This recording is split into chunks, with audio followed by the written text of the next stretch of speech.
দেশে নতুন সরকার গঠন হয়েছে, মন্ত্রিসভা গঠন হয়েছে, এবার আলোচনায় ছায়া মন্ত্রিসভা। আজকে আমরা জানার চেষ্টা করব ছায়া মন্ত্রিসভা কি, এখানে নাসিরউদ্দিন পাটোয়ারী থাকতে পারবেন কিনা, এসব মন্ত্রীরা সরকারি সুযোগ সুবিধা পান কিনা, তাদের কাজ কি, এসব বিষয়ে। ছায়া মন্ত্রিসভা আসলে কি? সরকারে যেমন প্রতিটি মন্ত্রণালয়ের জন্য একজন করে মন্ত্রী থাকবেন, যেমন স্বাস্থ্যমন্ত্রী, শিক্ষামন্ত্রী, সেতুমন্ত্রী, রেলমন্ত্রী, ঠিক তেমনি একইভাবে বিরোধী দলও প্রতিটি মন্ত্রণালয়ের বিপরীতে একজন করে ছায়ামন্ত্রী নিয়োগ দেবেন। সরকার যদি কোনো ভুল করে বা ব্যর্থ হয়, ছায়ামন্ত্রী তার প্রতিবাদ করবেন এবং বিকল্প সমাধান তুলে ধরবেন। এসব ছায়ামন্ত্রিসভার সদস্যরা সরকার থেকে কোনো বেতন, গাড়ি বা সরকারি সুযোগ সুবিধা পান না।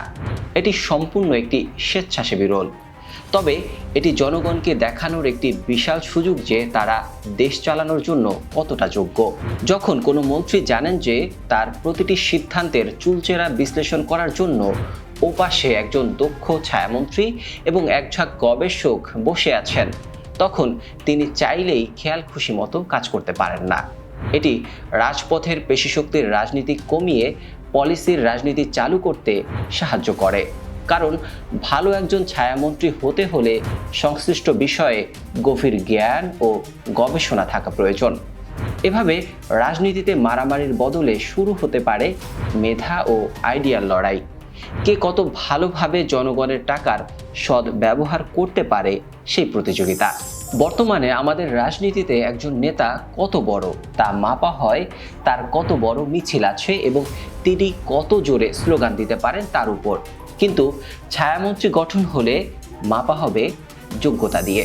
উদাহরণস্বরূপ, একজন ছায়া অর্থমন্ত্রীকে বাজেটের চুলচেরা বিশ্লেষণ জানতে হবে। এসব করলে জনগণ দেখবে প্রকৃতপক্ষে কার কাছে ভালো সমাধান রয়েছে।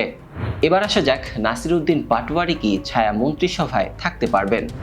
আইনগতভাবে পারবেন, কারণ ছায়ামন্ত্রী কোনো সাংবিধানিক প্রতিষ্ঠান নয়, এটি বিরোধী দলের রাজনৈতিক কাঠামো। তাই দল চাইলে যে কোনো যোগ্য নেতাকে ছায়ামন্ত্রী ঘোষণা করতে পারবেন।